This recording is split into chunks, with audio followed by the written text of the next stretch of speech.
I will introduce you. So, Alex, welcome to the Interviewist. Alex is an associate director of growth at Mythic, which is a full service marketing agency. Before she joined the agency world, she worked as a science writer and social media specialist for NOAA, the National Oceanic and Atmospheric Administration, and also as a multimedia journalist for various outlets like Circa. Alex, thanks for joining us on the Interviewist. Thanks for having me. Awesome. So let's start with the question that I ask everyone to start out with. Can you just give us a little context? Tell me what your current involvement with interviewing looks like. Okay, so at Mythic, I basically am leading the demand generation function within our agency. And really, what that looks like is a lot of thought leadership content.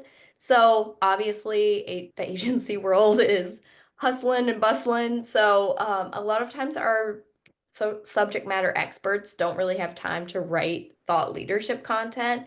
So a lot of what I'm doing is actually interviewing those subject matter experts and ghostwriting content for them to really bolster like our agency capabilities and demonstrate our expertise in different areas across the agency. Leadership is so hot right now. That's like everyone's trying to do it and figure it out.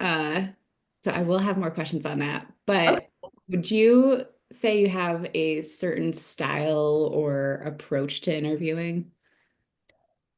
I like to think that my style is pretty casual because I tend to feel like if you're conducting an interview, a lot of people on the receiving end of the interview typically tend to come in pretty nervous, especially if you're pointing a camera at them. I've learned that from broadcast journalism.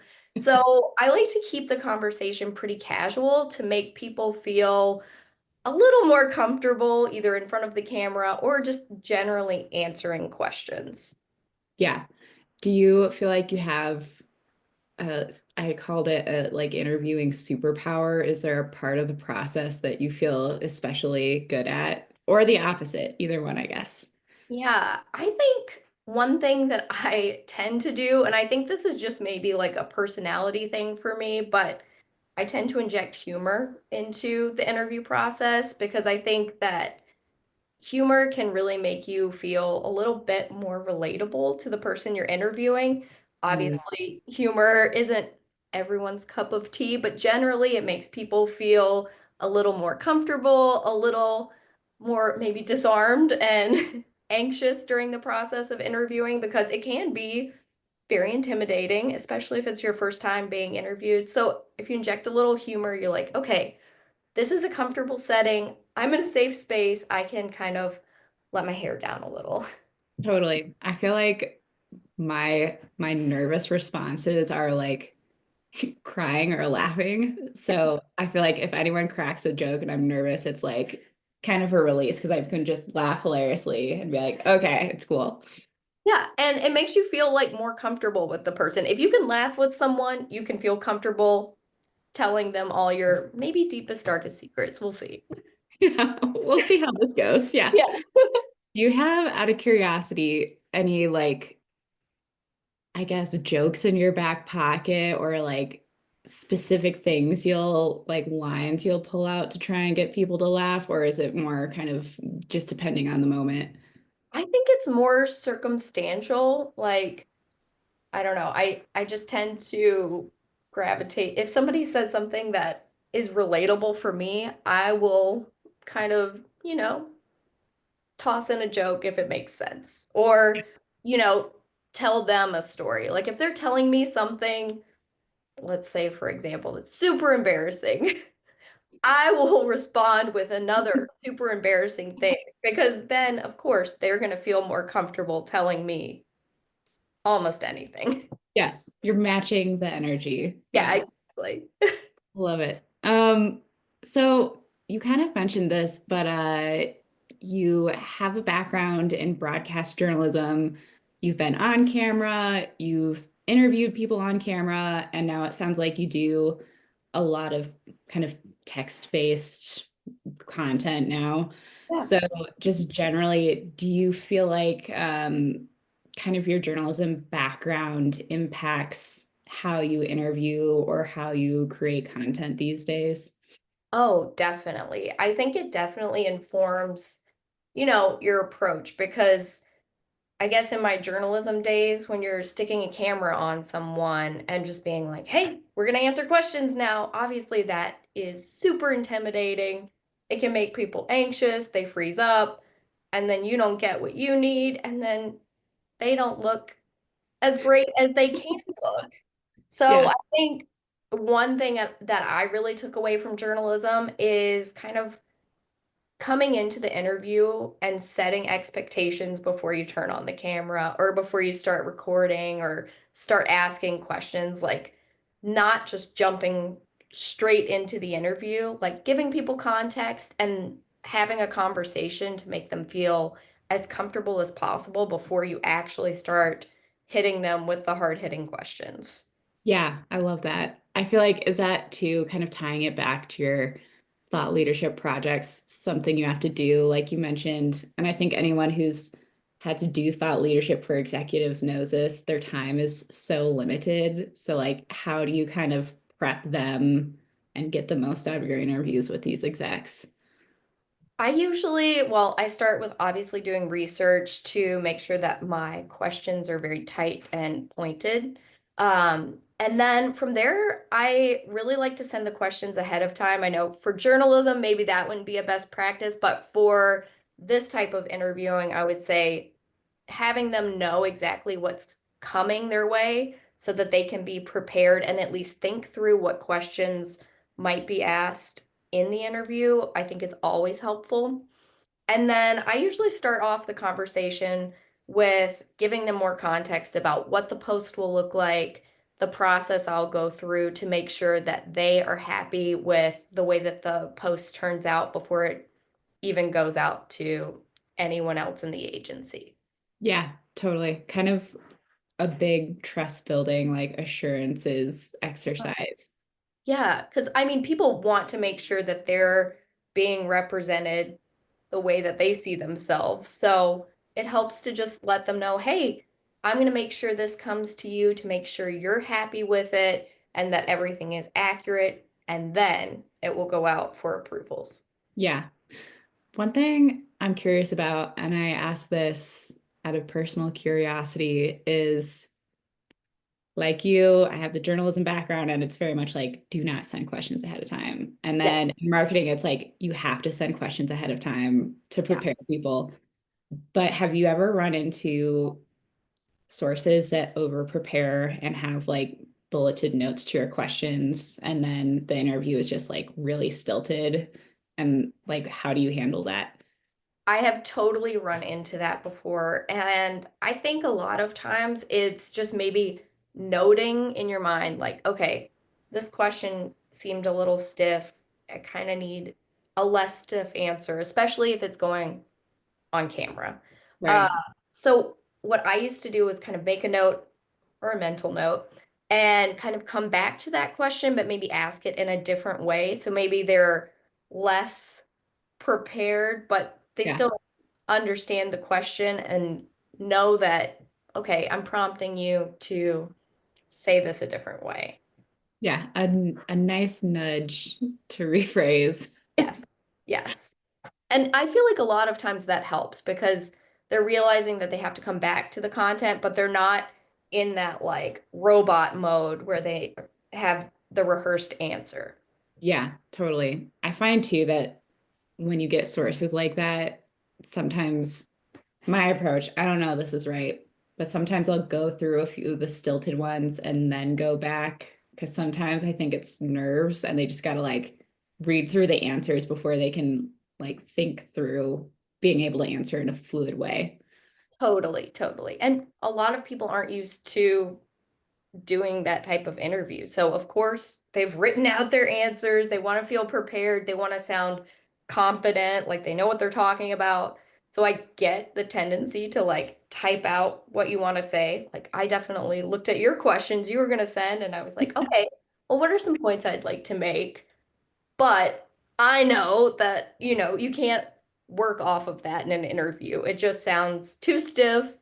It looks Right. stiff. Right. Yeah. You see the person reading the notes. Yeah. Yeah. Um, awesome.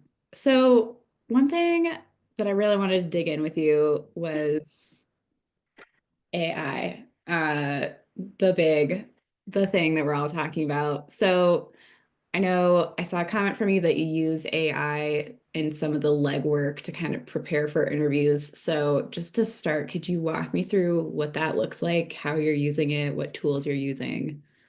Yeah, for sure. So, a lot of times for our editorial content process, I'll go through and we'll have a general idea, a headline for a thought leadership topic that we want to cover.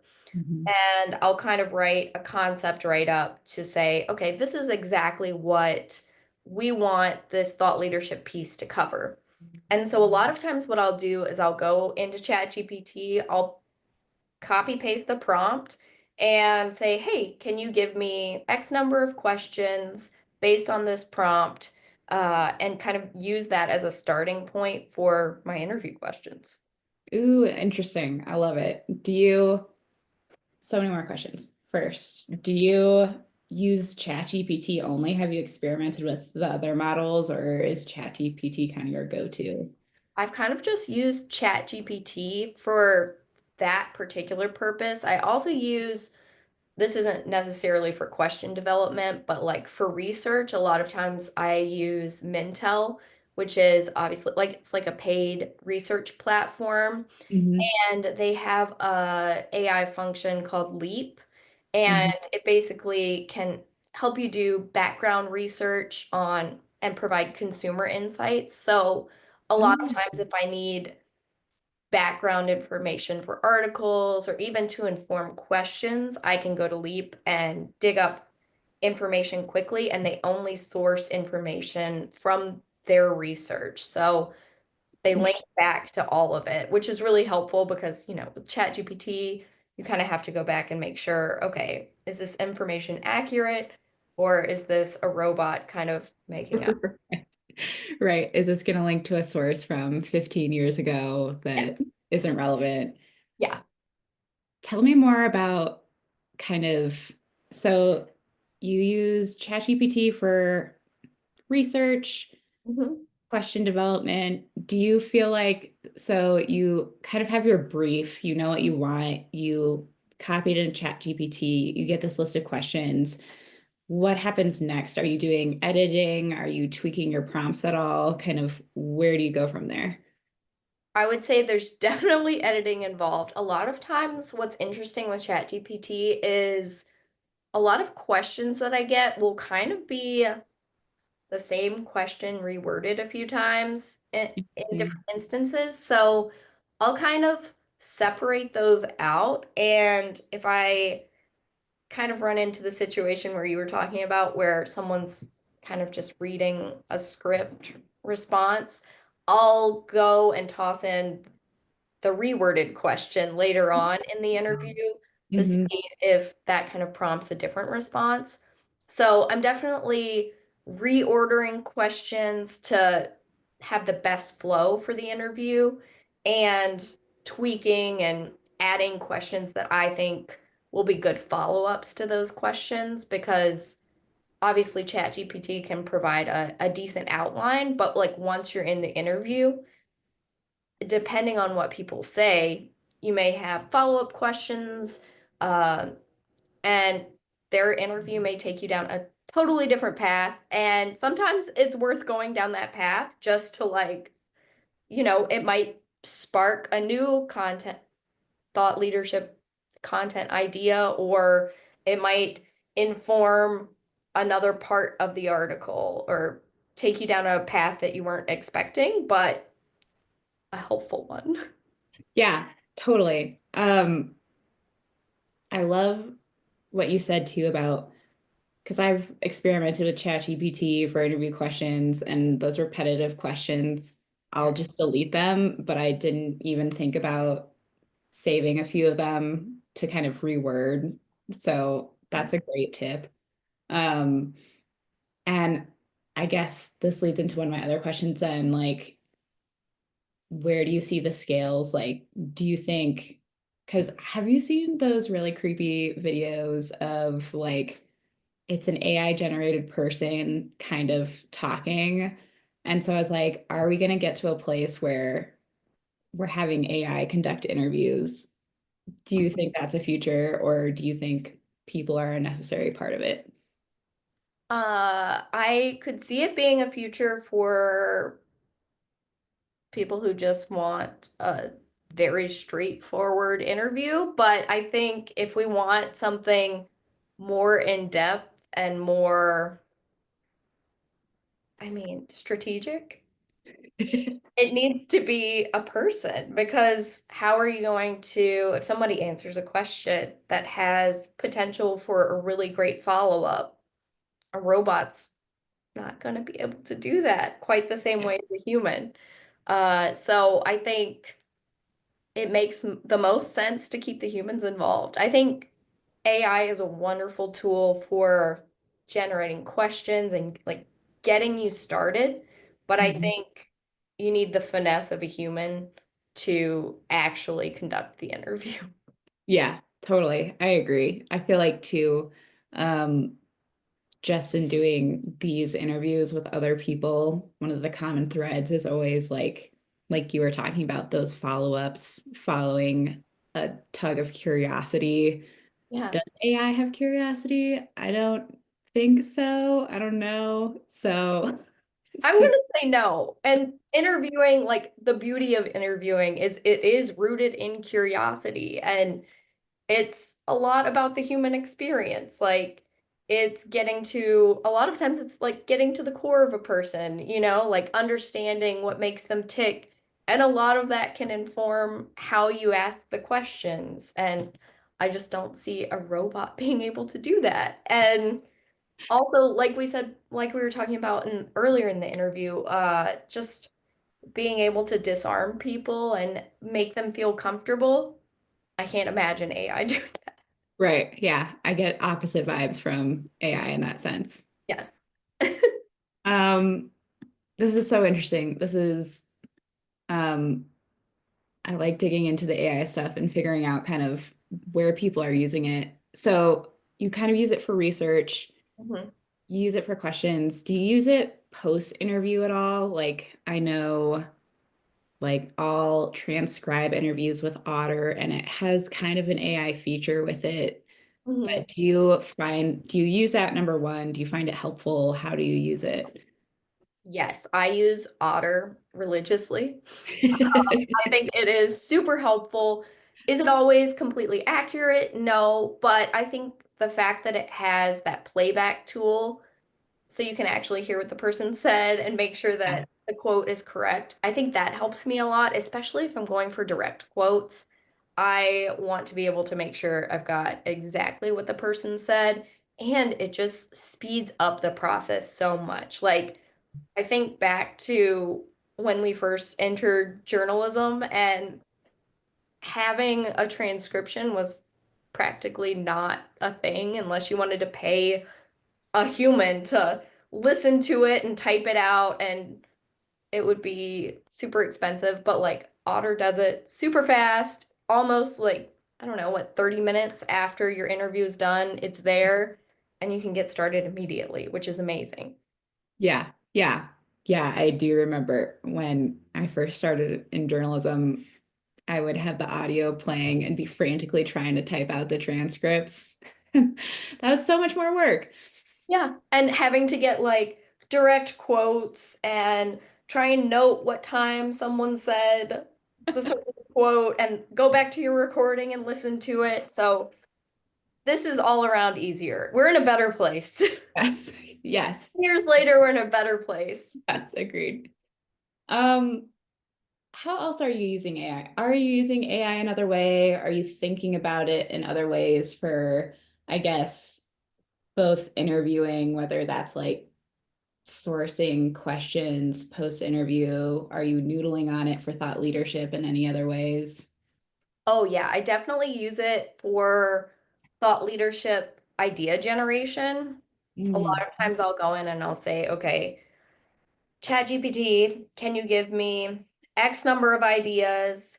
I'm looking for evergreen thought leadership content and more timely content from an advertising agency's POV, and I want it to specifically focus on creative capabilities. I'm just making this one up. Yeah. But and then it will generate a list of ideas, and I'll kind of go back to whoever's leading those teams and say, "Hey, what do you think of these ideas from ChatGPT, not me?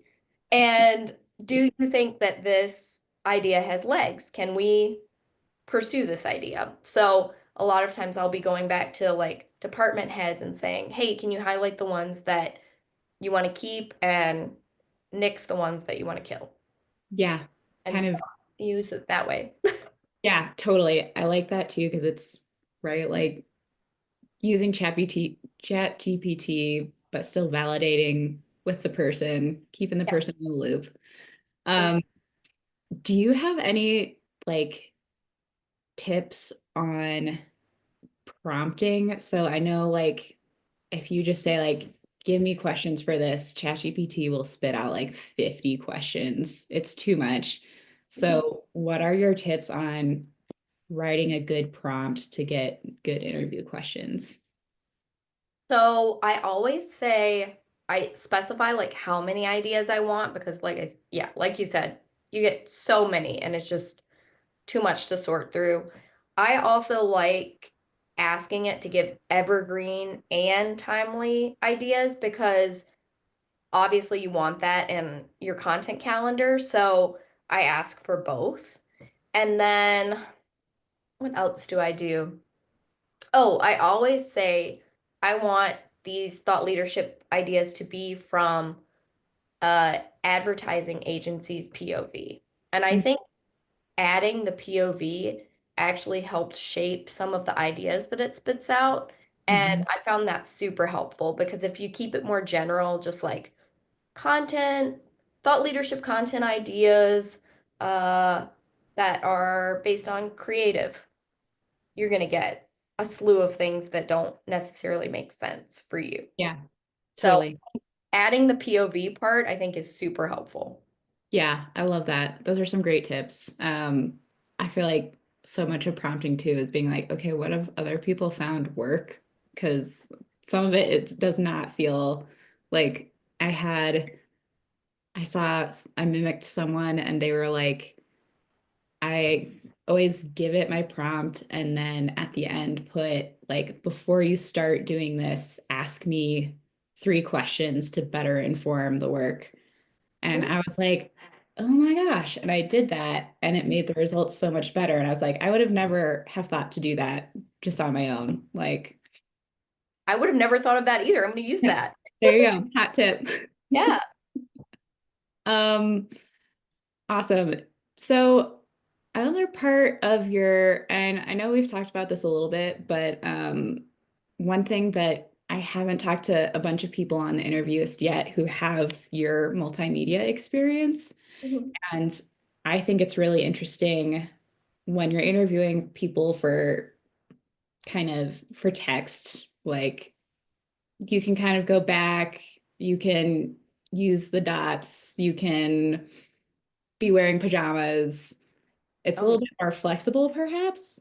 yeah. Yeah, but I'd just love your thoughts on kind of your approach to interviewing for more text-based versus interviewing someone to be on camera. Do you approach those in different ways? Do you have kind of different tricks that you use? Do you prioritize different things? Well, I don't do a ton of on camera anymore, but when I did do a lot of on camera interviewing, I feel like the context in the beginning was super important. It was a lot of, hey, don't look at the camera, look at me. Pretend like focus on us having a conversation and pretend the camera is not there. Yeah. And in terms of interviewing, I would also just remind people, like from the very beginning, before the interview even starts, hey, if you feel like you've messed up, tell me, let me know. I'll ask you the question again and you can start over. Because I think in terms of video, it's important to have that clean cut, that solid VO or piece of audio. Soundbite is the word I was looking for.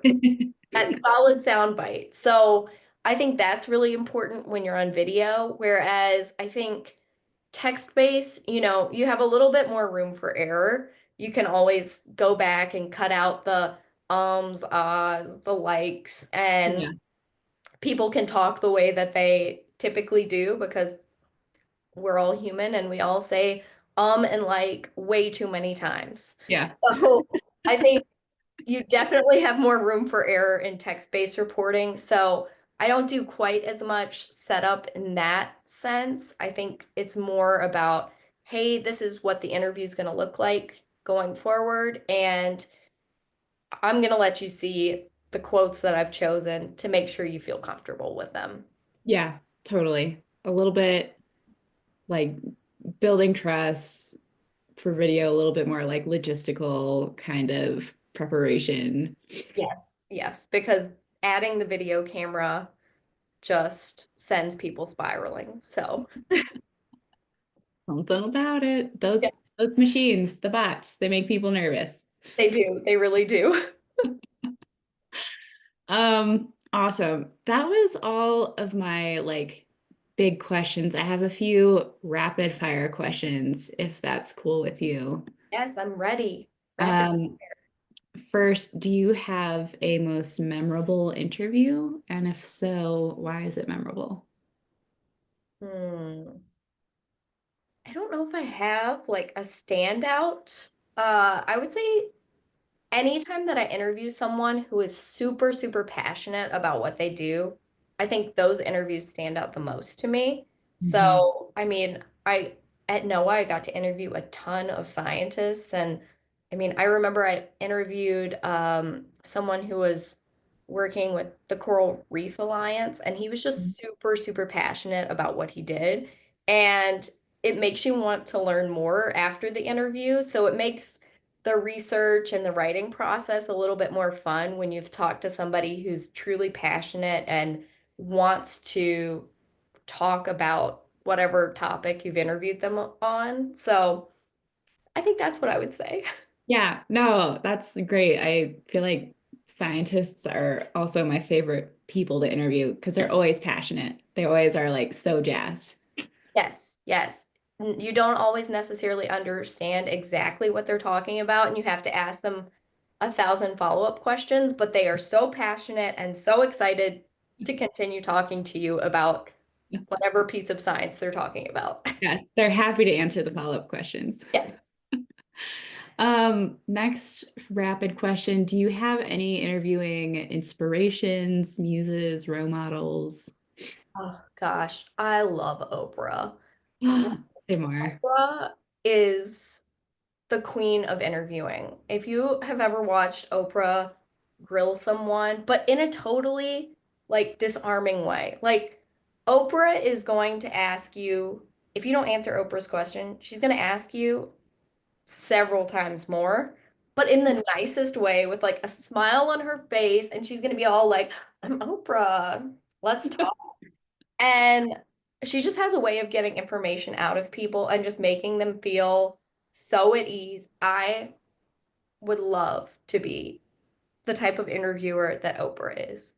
An Oprah interviewer. Do you think Oprah would use ChatGPT, or do you think she just goes with the flow? You know, I think Oprah's producers probably do, but I think Oprah is just going with the flow. She's like, you didn't answer my question. We're going to ask again, but in an Oprah way. Yeah, that is the true skill because I feel like if I ever was in a situation where I would need to grill someone, I would get nervous and Oh, like tense up, but doing it nicely, that's true talent. yeah. If you watch her, I think it was her interview with Meghan Markle and Prince Harry.